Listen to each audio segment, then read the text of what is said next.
¿Qué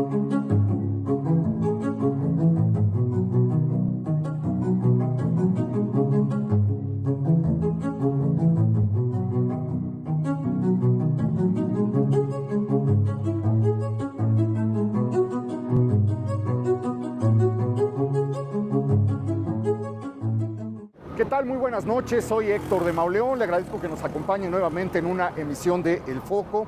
Estamos continuando una serie de recorridos que hemos emprendido por la zona, los alrededores de la Ciudadela, de la calle de Valderas, en compañía de Andrés Guzmán y Óscar Blanco, dos exploradores urbanos que buscan la Ciudad de México perdida. Son nuestros guías, ellos nos han estado llevando por lugares de la Ciudad de México que forman parte del pasado de una ciudad que ya se fue y que cuyos, digamos, reductos quedan todavía, cuyos bastiones quedan todavía hablándonos de ese momento. Estamos en una zona, bienvenidos, bienvenida. Gracias. Querida Beca. Estamos en una zona muy antigua de la ciudad, estamos en una zona que vio los bombardeos de la Decena Trágica. Tenemos aquí atrás una casa, un edificio que probablemente fue testigo de lo que pasó el 9 de febrero de 1913 en el episodio más violento en la historia de la ciudad. Ahora no es famosa por eso, ahora es famosa precisamente porque alberga desde hace muchísimos años, ¿qué será? Desde los años 30. Sí. Desde los años 30, el famoso bar, la cantina El Negresco. Lo comentábamos en un programa anterior, estamos muy cerca de donde estuvieron las instalaciones en los años, a fines de los 30, principios de los 40, del periódico Novedades, y era el sitio de reunión de muchos de los reporteros y de los periodistas que se foguearon en ese tiempo. Luego se hizo famoso por una taquería que tiene en la esquina, por unos tacos de cabeza que son célebres en toda la ciudad. Y pues, ¿qué nos platican del Negresco? Bueno, del Negresco, se dice que ahí trabajó Emilia Guiú, Es lo que dicen, es una exiliada española que cuando llega a México empieza a trabajar de extra haciendo películas, pero no recibía gran sueldo, y para completar trabajó ahí de mesera. Bien, Emilia es una figura de la época de oro del cine mexicano, inolvidables películas con Luis Aguilar, una mujer rubia, de ojos claros, característica de esa época. Y bueno, pues el bar El Negresco se ha mantenido. Contábamos el chiste de que cuando el administrador de Novedades, el señor Fernando Canales, entraba a hacer pipí al Negresco, estaba lleno, y que cuando salía del baño lo encontraba misteriosamente vacío, porque todos los reporteros habían cruzado la calle corriendo para meterse precisamente a este edificio frente al que nos encontramos ahorita en la esquina de Valderas y Avenida Morelos. Es el edificio donde estuvo el periódico Novedades durante 60 años casi, prácticamente hasta su cierre en el 2002. A partir del 38, ¿no? Que es como desde 1938, pero antes, aquí hay una placa, usted la habrá visto cuando pasa por este lugar, que nos informa que el 16 de junio de 1909 el presidente de la República, el general Porfirio Díaz, colocó la primera piedra de este edificio en donde se encontraban las instalaciones de la UAY. Así es. Esta asociación de jóvenes cristianos dedicada a introducir la educación física en México. La UAY inventó el básquetbol, la UAY inventó el voleibol. Dicen que aquí se inventó una cosa que se llamaba pongallo, que era una especie se jugaba con raquetas como de ping-pong, pero un poco más grandes, y con redes de bádminton, que era una aportación de la UAY al deporte, al desarrollo del deporte. Es una cosa que llega a México en 1892 con esta misión de formar a los jóvenes dentro del deporte y dentro de la educación física y desde luego dentro de los valores cristianos. Y al parecer, en 1902, viene el general Porfirio Díaz, coloca aquí la primera piedra. No, creo que no era este edificio, era un edificio anterior.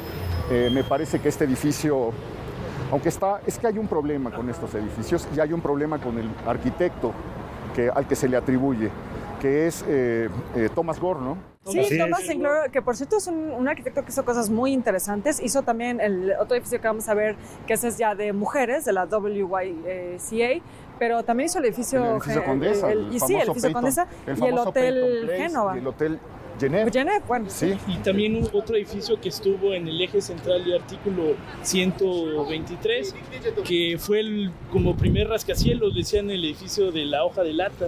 Arriba tenía un estudio fotográfico. Fue muy prolífico él, de origen canadiense, me parece. Así Es misterioso que queden tantas cosas y se sepa tampoco. Yo leí por ahí que era de Canadá, hay otra versión que dice que era de Iowa. Ajá. En todo caso, llega a finales del siglo XIX atraído por las posibilidades que se abrían para los extranjeros de desarrollo en los tiempos del Porfiriato e inicia una carrera muy prolífica como arquitecto, pero sí llama la atención cómo se diluyen los datos. A partir de los años 32, 35, no se sabe. Sí, seguramente porque se regresó a Canadá o se fue a Estados Unidos, ¿no? Abandonó México. Pero fíjense que es interesante este tema de la colonia americana en esta zona, porque hay mucha presencia de esta comunidad, de la comunidad extranjera en general, que como bien dice Héctor, es la que llega a finales del siglo XIX en el Porfiriato, porque también el edificio que hoy ocupa el INEGI era propiedad de un estadounidense muy controvertido. De la Huasteca, ¿no? Exactamente, Company. de la Huasteca Oil Company, Edward Dahoney, que él era el dueño de esta empresa, la Huasteca Oil Company, o la compañía petrolera de la Huasteca, un personaje que es muy famoso en la historia del petróleo porque fue el que hizo el primer pozo petrolero de California, también el primer pozo petrolero de México, pero bueno, hundido en escándalos, exactamente, llegó a Tamaulipas, estaba completamente rodeado del escándalo, sobornó al secretario del Interior de Estados Unidos en los años 20, era un personaje un poco siniestro y pues para la historia de México muy importante porque es gracias a los conflictos obreros de la Huasteca Oil Company que se hace realmente la expropiación petrolera. Bueno, ya contaremos la historia del... Y también como, bueno, Héctor, Beca, Andrés, también esta idea de la modernidad del deporte, ¿no? Organizaban carreras atléticas a Chapultepec. Una especie de maratón.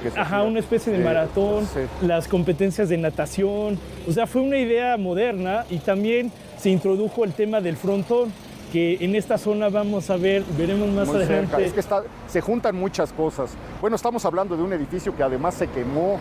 Estamos muy cerca de un cine que además de una arena de boxeo que se quemó para dar paso a un cine. Estamos hablando en una zona en la que el terremoto del 85 la castigó severamente, tiró muchísimas cosas.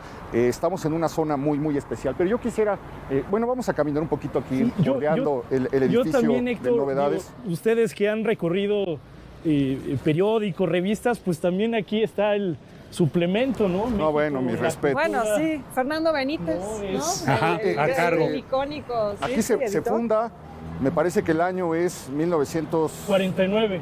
49, años después de la fundación del periódico, se le ofrece la oportunidad a un periodista excepcional que se había fogueado en el Nacional, que había iniciado como periodista en revistas y que iba a dejar una serie de libros cruciales, Los Indios de México, La Ruta de Hernán Cortés, su libro sobre los primeros criollos, La ciudad que perdimos, La Ciudad de México en 9 tomos, una cosa que publicó Salvat y que es un libro invaluable porque habla de la Ciudad de México desde los lagos hasta que no existieron los lagos.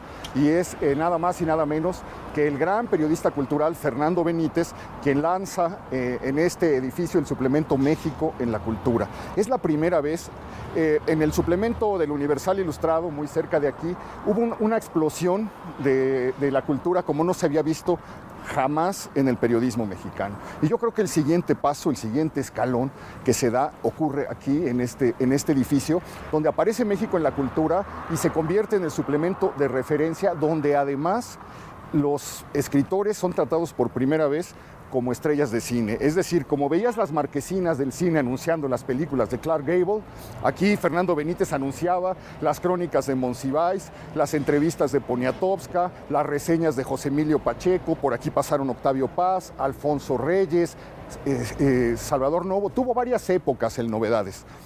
Hubo una época en 1936, 38, cambia de manos, pasa a la familia O'Farrill. Rómulo O'Farrill.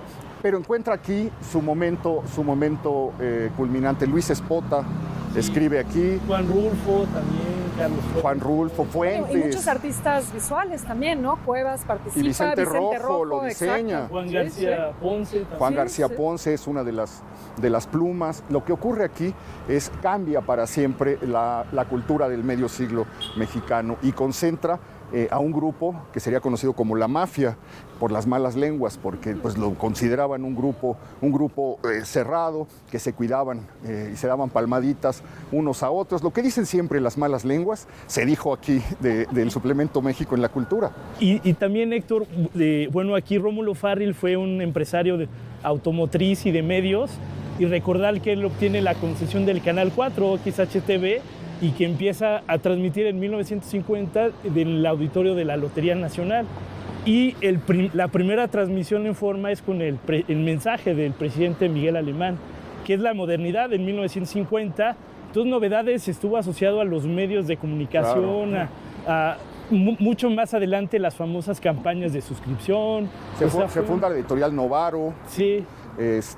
Aparecía una sección, ustedes la deben recordar, en el Novedades, que se llamaba Mi Periodiquito, sí, que era una sección para los niños, aparte de que era muy codiciado los domingos por su serie de tiras cómicas. Creo que Lorenzo y Pepita aparecían aquí.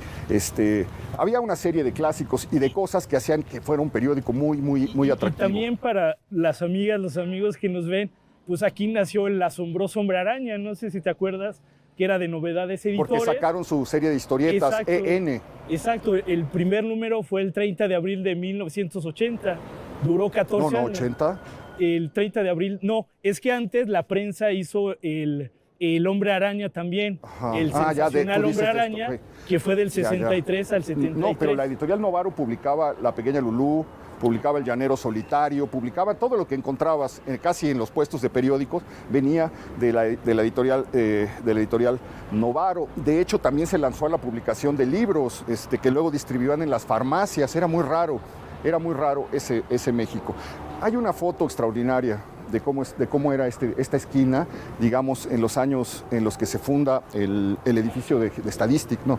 Ya como el INEGI, en épocas de Cárdenas, 1940, por ahí. Hay una foto extraordinaria de cómo se ve la calle. Había una agencia Ford en la parte baja de este edificio. Se ve el Novedades, se ve la gente, se ven los autos.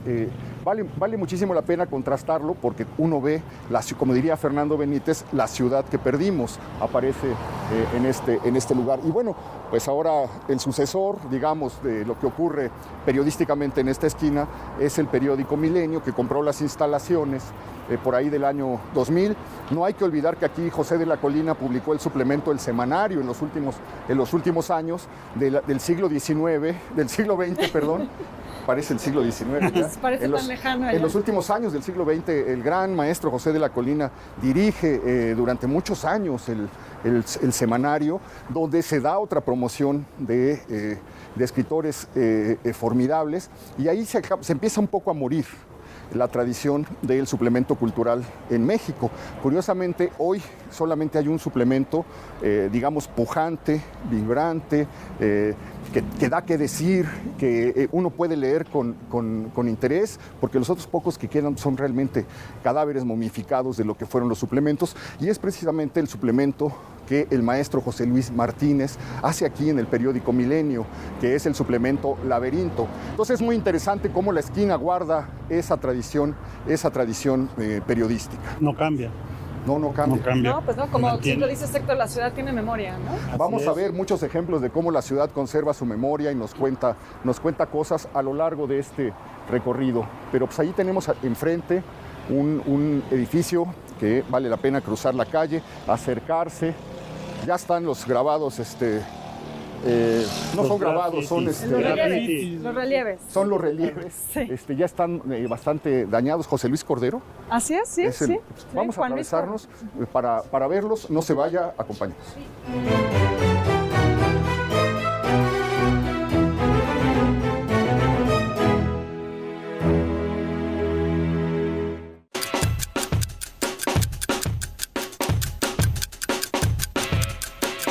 El juego de del calamar, muy popular en los patios de los colegios de Corea en los años 70 y 80. Con ayuda de una tiza se dibujan en el suelo un triángulo, un cuadrado y dos círculos que simulan la forma de un calamar. Ese es el tablero de este juego de ataque y defensa que puede desarrollarse entre dos jugadores o dos equipos. El arte invisible, el mundo del arte da un giro revolucionario y deja a muchos sin palabras, pero no sin imaginación. Les hablo de las obras que se subastan por miles de dólares, pero que no se ven. En el Museo del Arte Invisible en Nueva York, una descripción es la única guía para activar tu imaginación y así establecer una especie de complicidad entre el artista y el espectador. Con oportunidad de elegir, ese es el argumento de los padres que dan nombres sin género a sus bebés. Una manera de ofrecer posibilidades de crear una personalidad auténtica que va mucho más allá de abordar conceptos de preferencia sexual, sino que implica desarrollar una identidad. ¿Y por qué no hacerlo con un nombre neutro? Recuerda que eso es 3 en 60.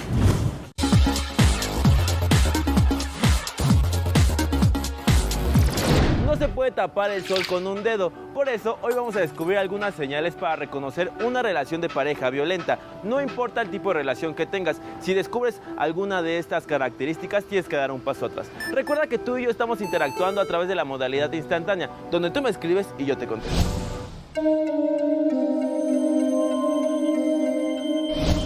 Vamos a empezar con una de las primeras señales de violencia y esa es el chantaje, porque cuando alguien no tiene confianza quiere destruir la de la otra parte, la de la pareja. Recuerda que tú puedes salir con quien tú quieras, hacer lo que te plazca y nunca actuar de una manera de la que la otra persona te está diciendo. Las redes sociales ya forman parte de nuestra manera de actuar y también de ser. Entonces, si tu pareja cuestiona todo lo que haces, lo que dices y lo que pones, debes trazar una línea porque ese espacio es tuyo y nadie debe manipularlo. Cuando se decide vivir una vida en pareja, lo mejor es encontrar a alguien que comparta sus logros y sus metas, así como tú con ella. Pero a veces la inseguridad causa que una parte de la pareja desestime a la otra. Eso no está bien. La verdad es que no sabemos si vamos a vivir solo una vez en la vida. Y para vivir así, creo que es mejor buscar a otra persona.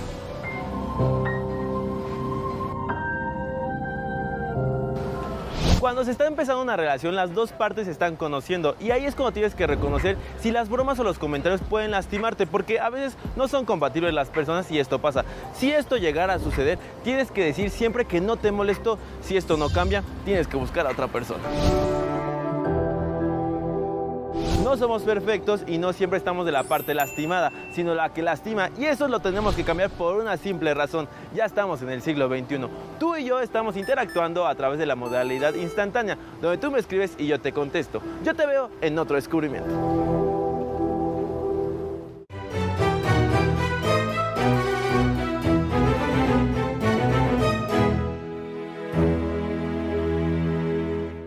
Nos pasamos de este lado de la calle de Morelos para encontrar el edificio hermano del de la Guay que está en la esquina y que era el dedicado al ejercicio, a ejercitar a las señoritas de principios de los años 20, se hace, me parece. Sí, así es. Bueno, la asociación se funda desde 1923, la Asociación Cristiana Femenina. Su primera presidenta, por cierto, fue Antonieta Rivas Mercado. Pero el edificio que encontramos ahora es en 1926, que inicia su construcción y bueno, se hace después de que la asociación había estado mudándose de distintos edificios. Empezó en la calle de Donceles 74 y es una obra muy interesante porque además de ser también de Gore, pues tiene los relieves de Juan Leonardo Cordero.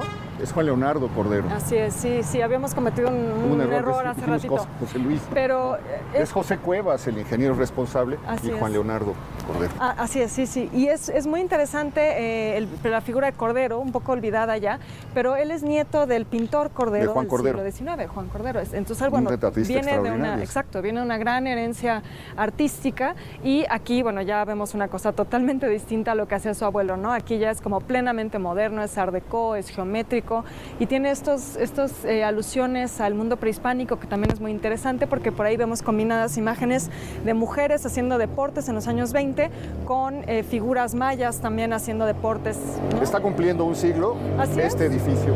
Pasamos de largo algo que a veces hacemos porque no sabemos lo que tenemos.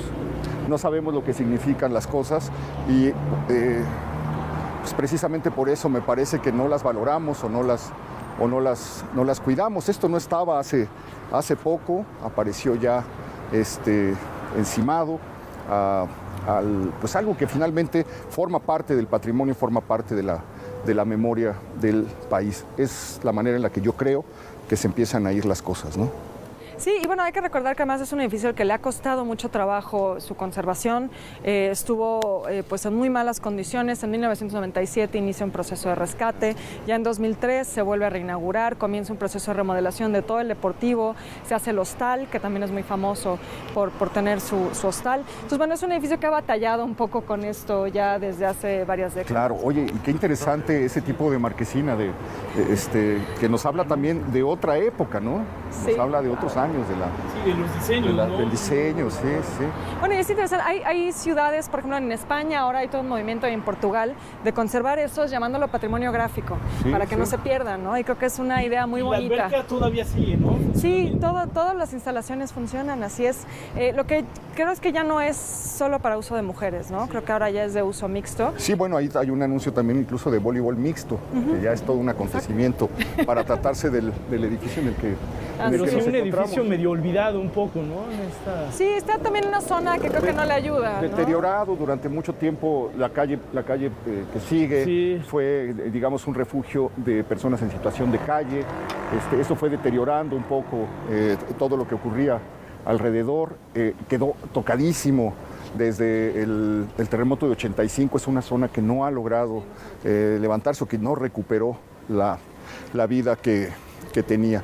Vamos a caminar por esta, bueno, algo más del edificio. Ahí está la fecha, 1923. Sí, 23 es cuando se funda la asociación y 33 entiendo que es cuando se termina el edificio como tal. Asociación Cristiana Femenina, muy bien. ¿Esto qué sería la entrada? ¿Por aquí sería la entrada? Sí, una de las entradas, ¿no? Ajá. Porque tiene otras a los lados, la entrada principal. Y bueno, creo que algo que también vale la pena decir es que tanto como el otro edificio también tenían que ver con una idea de que el deporte era una forma también de alimentar el espíritu, ¿no? Esa era la idea de estas asociaciones que, pues como lo dice su nombre, eran cristianas, pero la idea de que el bienestar no solo viene de una parte intelectual, espiritual, sino que también el ejercicio tiene que ser parte de eso, y eso era una visión pues muy, muy nueva para México cuando llega. Muy bien, sobre todo porque en ese tiempo había mucho vicio, ¿no? Están las drogas, Bueno, es interesante que lo digas, porque justo estas asociaciones que llegan a México en los años 20 tienen mucho empuje, porque son los años de la prohibición en Estados Unidos, y la prohibición era promovida por estos grupos cristianos. Entonces están tratando también de llevar esas ideas a otras partes del mundo, ¿no? Ascenderse. Exacto. Bueno, pues mira, qué interesante el relieve que se encuentra sobre la calle de Humboldt. Una calle también que sufrió muchísimas transformaciones, que fue crucial en algún tiempo. Por ahí leí que en algún momento lo que sería el Ministerio de Gobernación, en algún momento del Porfiriato, estuvo instalado en esta calle, ¿no? Y bueno, pues desde los años 70, un clásico de clásicos, el Mesón del Cid, un lugar que sigue siendo famoso 40 años, 50 años después, por sus cenas medievales, ¿no? Los sábados a partir de las 9 de la noche. A ver, aquí está. Aforo 230. El edificio tiene más de 100 años, ha tenido diversos usos. No sabemos qué fue originalmente, una vieja casa. Sí, decían, nos van a platicar, pero fue un sanatorio, fueron oficinas, entonces lo que sorprende es el lugar, es muy tradicional por la comida española de Segovia, pero también la decoración que rompe un poco con la zona, ¿no? Es como pasar a un mundo imaginario, un mundo más. Aunque bueno, un poco en el estilo como porfiriano de hacer estas cosas neogóticas, neomedievales. Sí, ¿no? Es súper interesante. No sabemos más del edificio. No, nos van a platicar, nos van a dar una introducción y nos van a mostrar. No, pues muy interesante. Aquí vemos la carta. Bueno, pinchos medievales, cola de res, estofado de jabalí y postre, leonesas. Sí, la especialidad es un lechón de 3 meses que lo parten. Lo parten en un plato. Y bueno, pues las danzas que hacen unos hombres en zancos, Exactamente. bailando y sirviéndole vino a todos los comensales. Se pone una mesa larguísima, Exacto. todos los trovadores, el vino, los... Sí, una experiencia interesante. Sigue siendo mucho el restaurante de los periodistas del Universal Claro. y de Milenio. Aquí se los suele uno encontrar a ciertos nombres. ¿Ciertos columnistas? No. Entremos.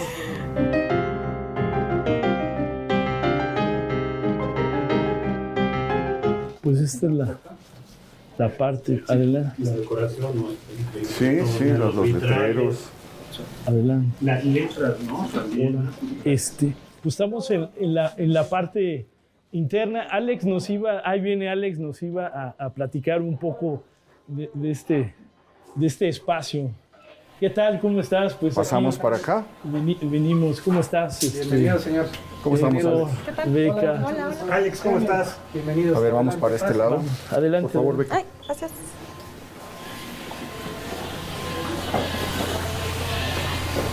Pues a ver, Los vitrales.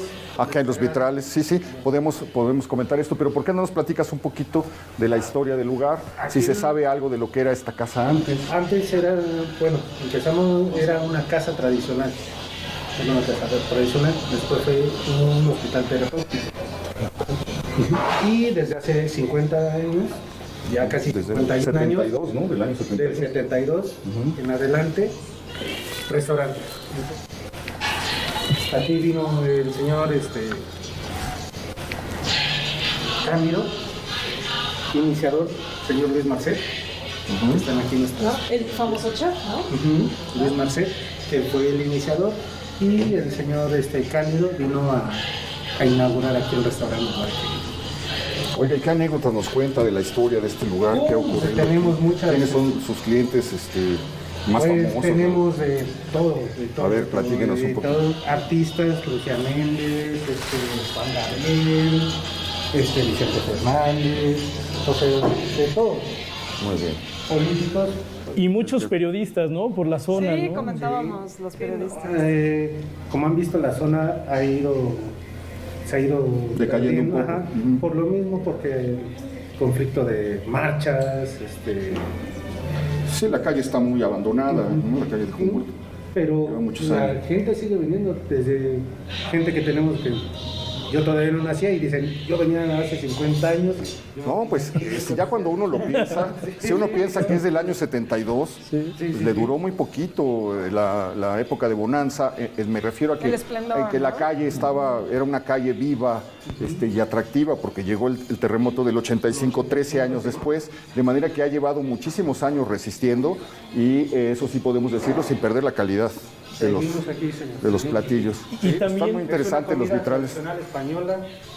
Y también Héctor nos platicaba de estas noches medievales, ¿no? Que son- Todos los sábados, desde hace igual 50 años, todos los sábados a partir de las 8 de la noche, que es un show con cena y vino tinto. Todo el que gusten durante la cena. ¿Y Mago, cuántas malabarista. personas participan en estas cenas? Los Que actores, veo que ponen unas mesas. No, ¿para cuántas personas? 100 personas más. 100 personas. Cuestión pandemia nos bajamos a 80, 70 personas. Ya. Para tener un poco de... Y también es muy colorido porque aparte de saltimbanquis, gimnastas, acrobacia en hay tela. Aquí tenemos la danza tela. la danza aérea y hay estudiantina, ¿no? La tuna, ¿no? La tuna de contaduría que es de la UNAM. Y nos platicaba Oscar que el platillo de la casa, el principal, En nuestra carta es el lechón. El lechón. Nuestra cena medieval es lo que es el estofado de jabalí, que es preparado con una salsa romesco que es a base de pimientos, tomate y almendras. ¿Y es el mismo menú que hizo Luis Marcet o han hecho algunas No, lo hemos modificaciones? modificado, lo hemos tratado de modificar para que la gente vaya también. Hemos cambiado cuestión alimenticia también, que luego es mucha grasa, Claro, sí. No estaba Y pensando luego- en las coronarias, ¿verdad? Con esos ¿y se llamaba originalmente Mesón de Cándido? No, Mesón del Cid. Mesón del Cid. Mesón del Cid. Cándido es Cándido el- fue uno que el señor vino aquí a a inaugurar el restaurante. Ya es oriundo de Segovia. Y nos dices, ¿no, Alex? Que si vamos a ¿qué? A Segovia, ¿no? A Segovia, ustedes van allá igual al restaurante con... Bueno, pero sí. ya está Candirín, ya no está Candy, ya falleció el señor. Bueno, yo les diría que a quienes son fanáticos de ir a las librerías de viejo, buscan los libros del Bismarck Set, porque de verdad es una maravilla, tienen unas recetas formidables, muchas de ellas, las originales de Luzón del Sí, son... pero muchas otras también, recetas españolas, adaptadas además a México de una manera excelente. Sí, no perdiendo la esencia española que debe de ser tradicional. Y es lo que nosotros tenemos, comida tradicional española. Sí tenemos sugerencias, pero diferentes. Bueno, pues nos tendremos que dar una vuelta. Mil gracias por recibirnos. No, a ustedes, Gracias, señor. gracias. No, aquí vamos estamos a seguir caminando, todavía nos falta muchísimo por ver, no se vayan.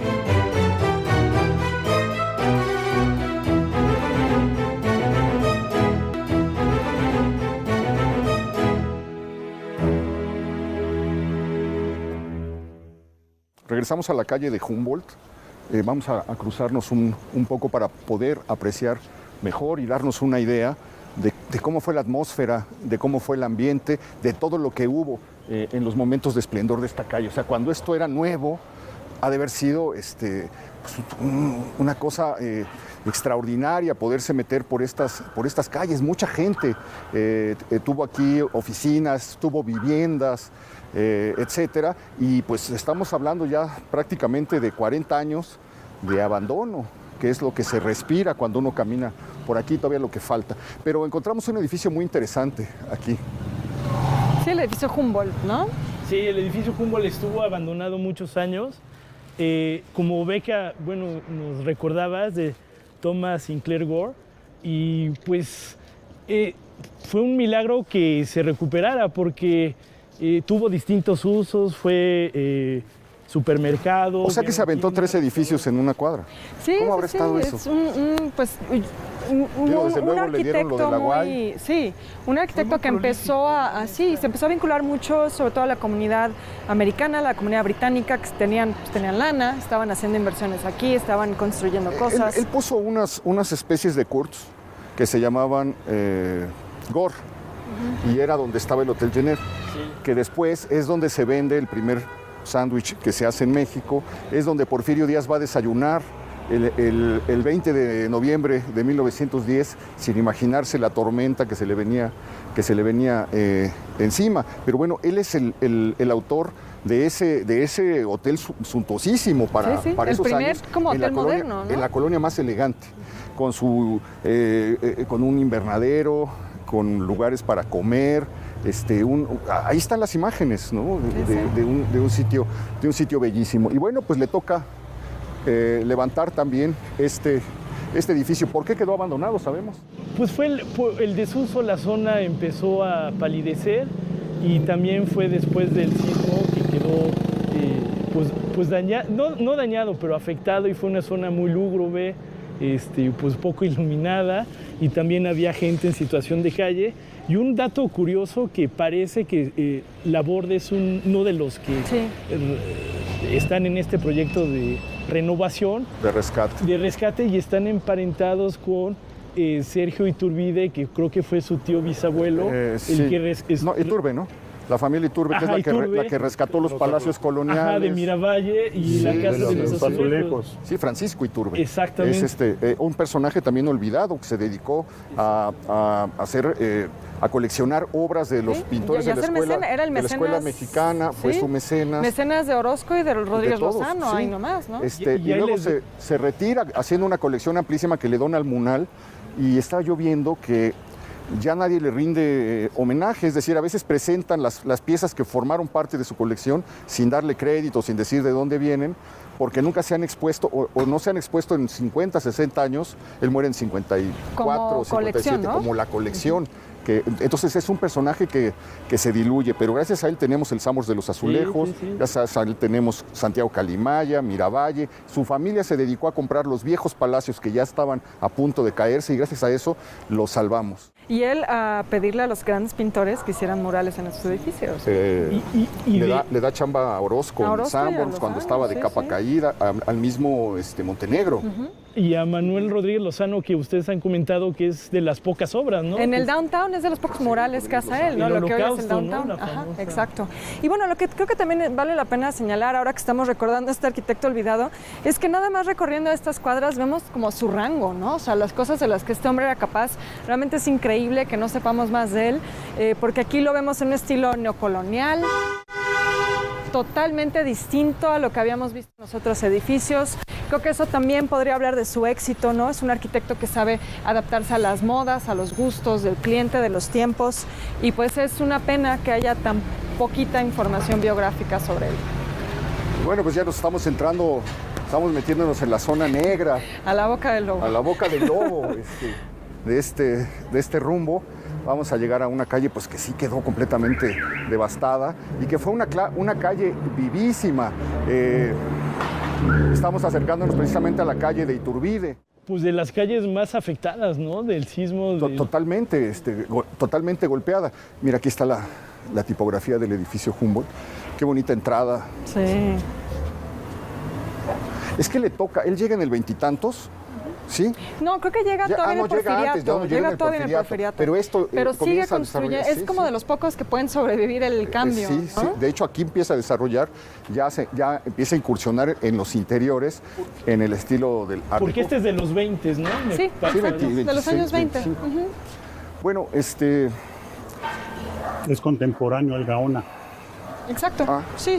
Del mismo, más o menos del mismo estilo, incluso. Una noche de 1932, 1933, esta calle hervía. Sí. Eran puestos, eran revendedores, era gente buscando en sus carromatos, esos grandísimos, olores, dónde ¿no? estacionarse, el olor de las fritangas, el grito de los revendedores, la gente que se apostaba a ver pasar y a ver llegar a sus ídolos.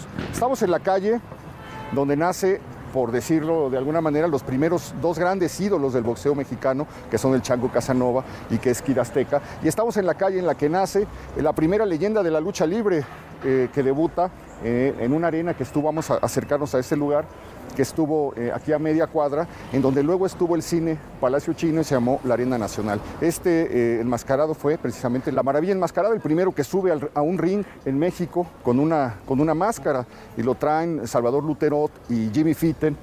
Lo contratan, lo encuentran en una arena del Paso y lo traen para que debute aquí. Y la sorpresa que hay en 1933, cuando la gente descubre que un incógnito, le llamaban entonces, iba a subir al ring, fue pues el inicio de esa tradición que nos dio al santo, de esa fascinación del público por el incógnito, por este espectáculo que unos años después culminó con la aparición del santo. Esta calle pues era donde sacaban en hombros a Kid Azteca, era donde sacaban en hombros al Chango Casanova, a Alfredo Gaona, muchos de los primeros ídolos del boxeo mexicano, porque estamos en la calle donde podemos decir que se profesionaliza el boxeo, y es la calle donde surgen las primeras grandes figuras de los años 30.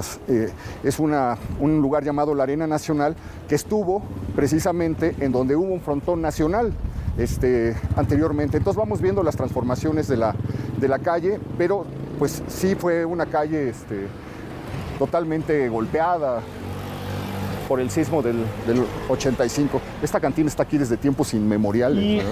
Y lo que dices, Héctor, aquí fue el frontón a finales del siglo XIX, se puso muy de moda, muy en boga. Había otros 3 frontones. Y también ahora que pasamos la placa de Porfirio Díaz, es interesante que en 1899 prohíbe el frontón, ¿no? Porque se prohíbe el juego, porque decían las crónicas de la época que había muchas apuestas, que en las cantinas pues no había televisión obviamente, pero cruzaban apuestas, había un sistema desarrollado, y entonces Porfirio Díaz en una campaña prohíbe el juego y se prohíbe cierra el frontón en 1899 y se reabre en 1906. Ya como el frontón nacional. Aquí está una construcción que sí nos da idea de cómo pudo haber sido en la época porfiriana, en la época en que se levantan los edificios de la UAI, y probablemente el edificio del Mesón del Cid, la atmósfera arquitectónica que tuvo esta calle. Queda nada, ya todo está tapiado, pero sí nos da una idea muy clara, y es de lo poco que quedó 29A. 29A. Pero había un 29 también. Sí, sí, ahí está. Y bueno, ustedes llegaron a pasar por aquí en los días posteriores al 19 de septiembre de 1985, llegaron a pasar por esta calle. Sí, ¿O la han visto en fotografías? Sí, fue muy golpeada, muy lúgubre, ¿no? Pues triste, ¿no? Estaba cerrada, no había... Esto se cayó, esto se cayó, eso se cayó, el estacionamiento se cayó, y de ahí para allá, Sí. prácticamente todo se cayó. Estaba aquí el CONALEP, Ahí, Sí. ahí estaba el Casi CONALEP. enfrente. un Que invento... se cae López hacia la Portillo. calle, Así es. hacia acá Que cayó. fue de las tragedias, ¿no? Sí. Sí, porque había bastantes alumnos, tocó en una hora en la Sí. que acababan de entrar los alumnos. Sí. El CONALEP es un invento de López Portillo para darle a los chavos que salían de la secundaria una oportunidad de que aprendieran carreras técnicas, según entiendo. Sí, se crea por decreto. Sí, que de para López darles, Portillo. digamos, una oportunidad laboral, que aprendan un oficio y de esa manera, aunque no pasen a la universidad, pues tenían una manera de sostenerse, ¿no? Así es. Muy bien, ¿dónde estaba exactamente? Pasando acá. Tengo la idea de que era pasando este edificio, ¿no? Sí. ¿O era ¿Dónde este? está? Donde está vacío, allá está. Ajá. Y cuando, Héctor, que hablaste de la Arena Nacional, pues también debutó aquí el otro enmascarado. Tú mencionaste a la maravilla enmascarada, al murciélago Velázquez, claro. Murciélago enmascarado, y fue muy famoso. Cuenta la leyenda que subía de incógnito y salía con... Se abría la capa y salían volando pequeños murciélagos. Murciélagos, y también llevaba serpientes y arañas, entonces era un espectáculo verlo. Sí. Y era rudísimo. Digamos, era es la Pues primera tendría que haber etapa sido. de la lucha libre antes de la aparición del Santo, de Blue Demon, de la Arena México, incluso de la Arena Coliseo, se desarrolla en este espacio. Es delicioso ver en la hemeroteca cómo trataban y cómo retrataban y cómo cabeceaban la presentación de los luchadores en este Y en también lugar. cuando mencionaste a estos dos ídolos, al Chango Casanova aquí de Azteca, cuando se inicia la transmisión de la televisión en 1950, Kid Azteca, la gente pagaba por verlo, o sea, en las teles era el ídolo de la gente, y hay una película muy famosa que se llama Guantes de Oro, donde aparece Kid Azteca, el Chango Casanova Kid Tabaco también. y el Murciélago Velázquez. Aunque muy puesto para entrar las trompaditas, ¿eh? Más que un calcetín. Pues a veces te dura la visión porque esto es muy bravo. Sobre todo al comienzo yo ya le dije a Rodolfo, encantado de enseñarle, joven, pero tiene que venir a diario y entrenar muy duro. Bueno. Sí. Aunque la vida del Chango fue muy... cayó en el alcoholismo. Sí, muy triste, ¿no? Desafortunadamente. Sí, muere como indigente en Garibaldi. Después Bueno, es de que tirar a la basura todo lo que logró. Llegar a ser un ídolo de esa escala, pues debe ser algo que la caída tiene que ser dura, ¿no? Hay una crónica de Monsiváis que se llama El Señor de las Moscas y está dedicada un poco a contar la tragedia de estos boxeadores que salían de ambientes muy pobres, sin educación, que tenían todo y que en unos años se precipitaban en los abismos, que fue una constante de los ídolos del boxeo mexicano, salvo contadísimas porque excepciones. El Kid Azteca no bebía, pero era aficionado al juego. Y a las señoras, ¿no? Ajá, también. Pues también lo perdió todo. Pero fue el boxeador más longevo. Casi duró 40 años luchando. Se retira en el 61. Fue de los más longevos. Sí. Y bueno, pues esta arena de la que hablamos se quema a fines de los años 30, la tienen que demoler y decías hace poco que la ciudad tiene memoria y yo agregaría, la ciudad a veces nos cuenta cosas que no nos damos cuenta de lo que nos está diciendo. Se abre un cine que le ponen el nombre de Palacio Chino precisamente por su cercanía con el barrio chino de Dolores. Es por eso que se elige el nombre de Palacio Chino y se decide decorar en el interior, no sé si usted lo recuerda, un cine muy grande que tenía salida a la calle de Bucareli, es decir, podía uno entrar por un pasaje donde estaban a los lados los carteles de las películas que venían. Sí, los lobby cards, ¿no? Había algunas tiendas, tabaquerías, etcétera, y en el interior estaba decorado con pagodas y con motivos chinos. Entonces le daba a uno la impresión de que entraba a un lugar que era como una escenografía excelsa, que recordaba esos paisajes. Sí, que ¿no? ya lo habíamos hablado, ¿no? Como los cines de esa época siempre tenían temáticas, eran muy teatrales, era esta moda de que estaba, ¿no? el Alameda que parecía un pueblito colonial, o sea, había como esta idea de que eran los cines... majestuosos, ¿no? y que tenían que tener como su particularidad, ¿no? Yo le comentaba a Oscar, tenía una capacidad de 4,000 personas y tenía Uno de los más 4 grandes de haber funciones sido, ¿no? por día. Entonces, te imaginas, 16,000 personas venían y había unas filas, hay fotografías donde se ven las filas. Dicen que el Cine Florida tuvo capacidad para 7,000, ¿no? Sí. No sé si es cierto. La época dice 7,500, la publicidad de la época. De la época. De la época. O sea, eran verdaderas catedrales, verdaderos estadios de locura, porque pues ahí pasaba todo lo que ya hemos contado, los gritos de los silbidos, las mentadas al cácaro, los gritos de arriba el América y desataban un verdadero infierno, etcétera. Bueno, se abre el cine Palacio Chino, se inaugura en qué más o menos? 1940. En 1940. Ahí hay unos dicen que, creo que Luna de Miel fue la película, la que se estrenó. Que se estrenó de Alexander Korda. Que es cuando llegan telegramas de los grandes actores de Hollywood celebrando, ¿verdad? Sí. De Chaplin, de Gary Cooper, creo que manda un telegrama y fue fastuoso, ¿no? Yo he visto algunas fotos y es impresionante lo que decía Andrés de la fastuosidad. Inclusive unos decían que había un riachuelo, o sea, que era inmenso. Para los amigos que nos ven en Monterrey, había un cine parecido, el Cine Elizondo.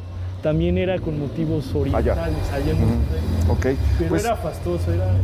Pues se va transformando como todo. Aquí vemos que acabó con 11 salas. Esa sala magnífica de 1940 se fue fraccionando, pasó a propiedad de Carlos Amador. Sí. Ahí pasa de 1 a 4 salas con Carlos Amador. Ajá.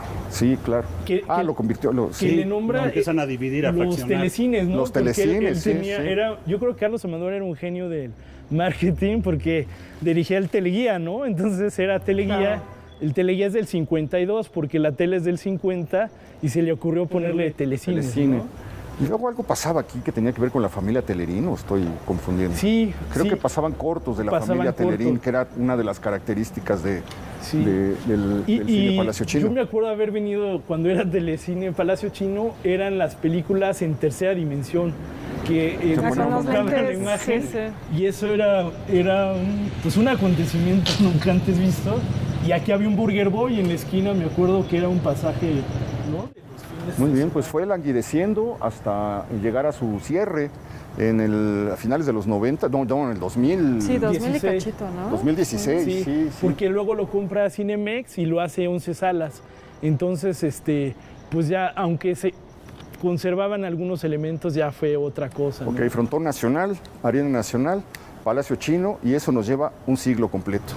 Y un siglo que, aunque el uso es distinto, un espacio recreativo, ¿no? Un espacio donde la gente viene a pasar un buen rato, a soñar, ¿no? A emocionarse. Pero a mí sí realmente... Porque eran de los pocos lugares que había también. Sí, porque para juntar 16,000 gentes es que no había muchas opciones, ¿no? Era un cine premier, ¿no? Entonces, imaginemos los automóviles, la gente, las luces, la vida que pudo haber tenido esto, semejante a la que tuvo la Arena Nacional. Yo sí creo que aquí se paraban muchas personas a ver entrar y salir al Chango Casanova, que era una cosa que generaba locura entre la gente. Público. Y pues ahora tenemos esta calle triste que lleva 40 años sin poder levantar, sin poder despertar. Vamos a caminar un poquito hacia la esquina para seguir hablando. Pues ya tenemos el tiempo encima, pero todavía queda muchísimo que hablar y que recorrer en esta zona de la ciudad.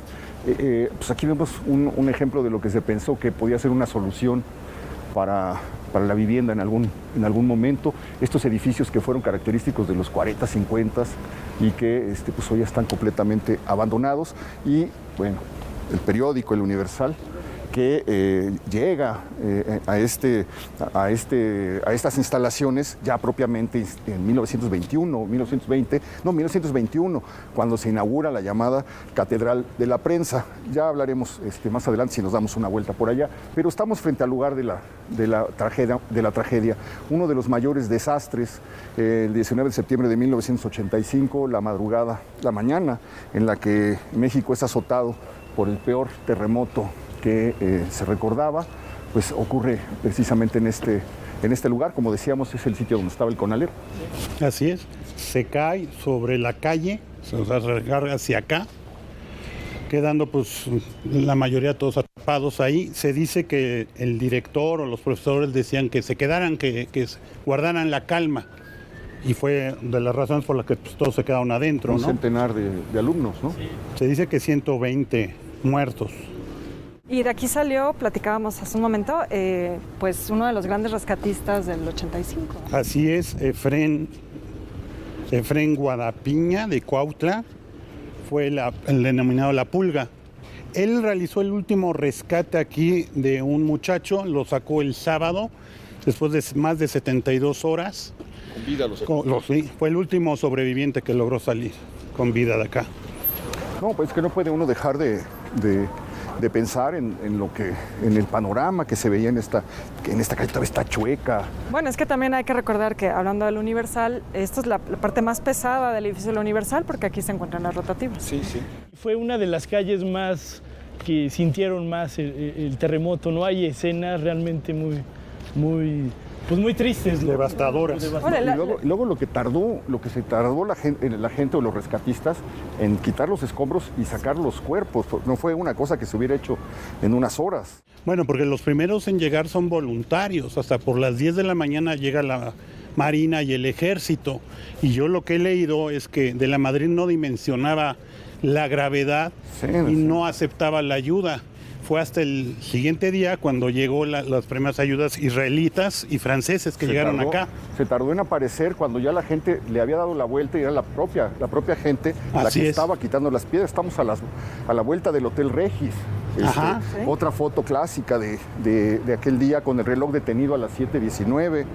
Y bueno, pues terminamos el recorrido en la calle de Iturbide. Terminamos este recorrido, solamente fueron un par de cuadras o 3 cuadras, 3 calles, lo que hemos podido recorrer. Nos falta dar la vuelta, internarnos. Hay todavía muchísimas cosas que ver. Yo les rogaría que nos viéramos dentro de 8 días, a la misma hora. A ustedes les encanta caminar de noche, así que estamos haciéndolo con ustedes. Se ven las cosas de otro modo en la noche. Exactamente, como que ahí la historia sale más fácil, ¿no? Claro. Muy bien, entonces les torcemos la mano, como decimos, para vernos aquí dentro de 8 días. Con mucho gusto, gracias. Mil gracias. Beca, En esta misma esquina empezamos. Aquí en esta misma esquina. ¿Quieres dentro de acá? 8 Si días. quieres, acá está perfecto. Muy bien. Bueno, pues muchas gracias. Gracias. Gracias, Beca. Espero que se lo haya pasado bien y nos vemos la próxima semana. Ya lo sabe usted, aquí en El Foco. Grabando. 4, 3, 30 minutos. 2.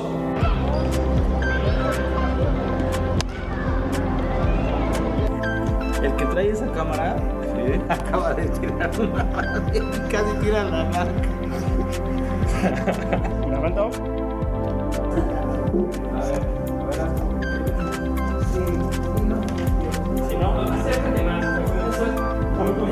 Corriendo.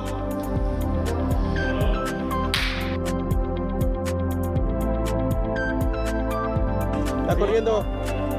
De ahí, de abajo. ¿Sí? Otra vez.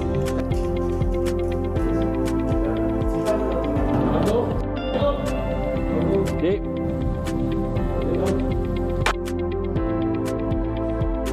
¿No querías que te hiciera así?